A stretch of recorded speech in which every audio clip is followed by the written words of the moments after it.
নমস্কার বন্ধুরা, জয়াদির কিচেনে আপনাদের সবাইকে স্বাগত।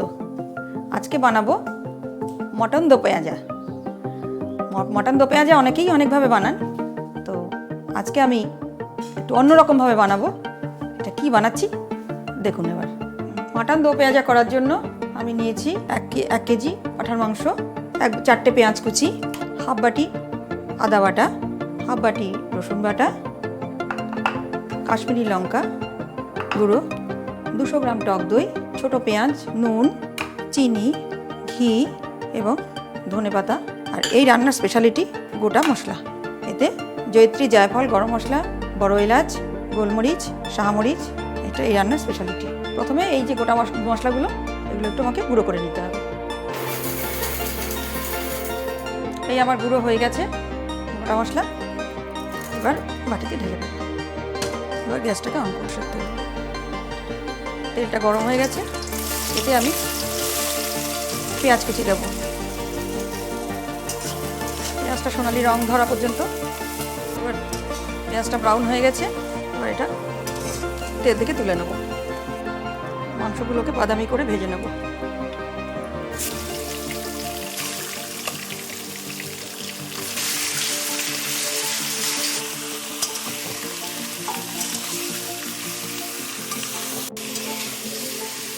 মাংসটা লাল লাল করে ভাজা হয়ে গেছে, এবার তেল থেকে তুলে নেব।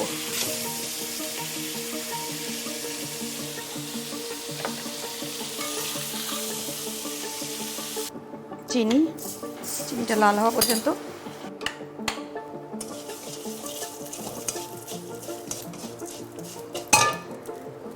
এরপর দেবো 200 গ্রাম টক দই,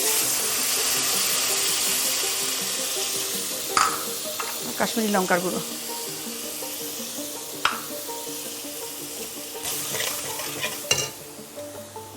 আর দেবো আদা বাটা।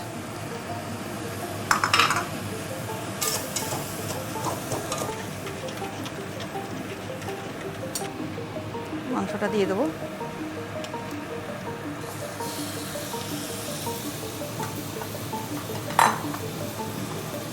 1 চামচ গুঁড়ো করা মশলা, স্বাদ মতো নুন।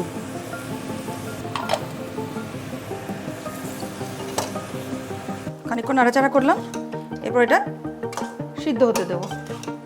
অনেকে কড়াইতেই সিদ্ধ করেন, আমি প্রেসার কুকারে দেবো। এবার সিদ্ধ হতে দেবো প্রেসার কুকারে।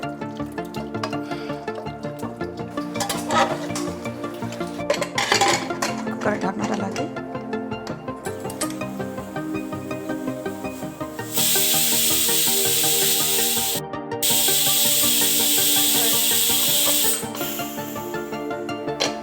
মাংসটা সিদ্ধ হয়ে গেছে,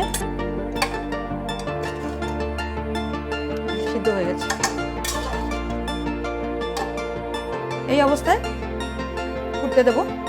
দিয়ে কিছুক্ষণ ফোটার পরে দিয়ে দেবো আগে থেকে ভেজে রাখা পেঁয়াজ।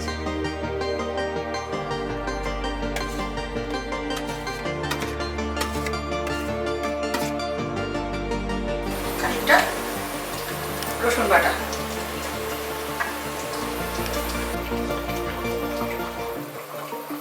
খানিকটা রান্না হয়ে গেলে এরপর দেবো একটি ছোট পেঁয়াজ।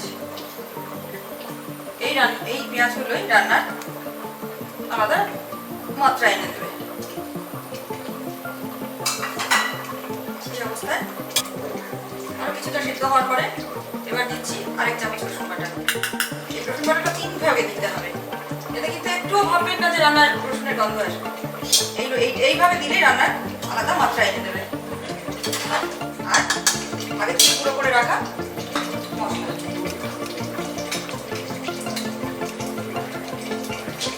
এবার আমি বাকি রসুনটা দেবো।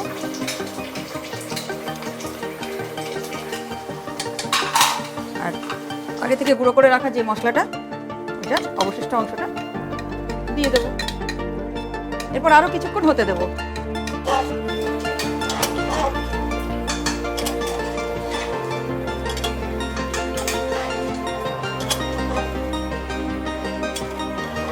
এবারে বাকি খানিকটা ঘি দেবো।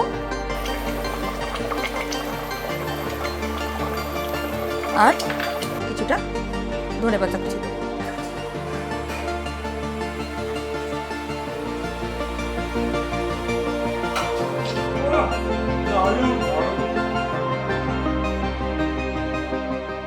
কেমন লাগলো বন্ধুরা? নিশ্চয়ই ভালো লেগেছে। জয়াদির কিচেনকে সাবস্ক্রাইব করবেন, লাইক করবেন, শেয়ার করবেন, যাতে ভবিষ্যৎ দিনে আরও ভালো ভালো ভিডিও নিয়ে আপনাদের কাছে আসতে পারি।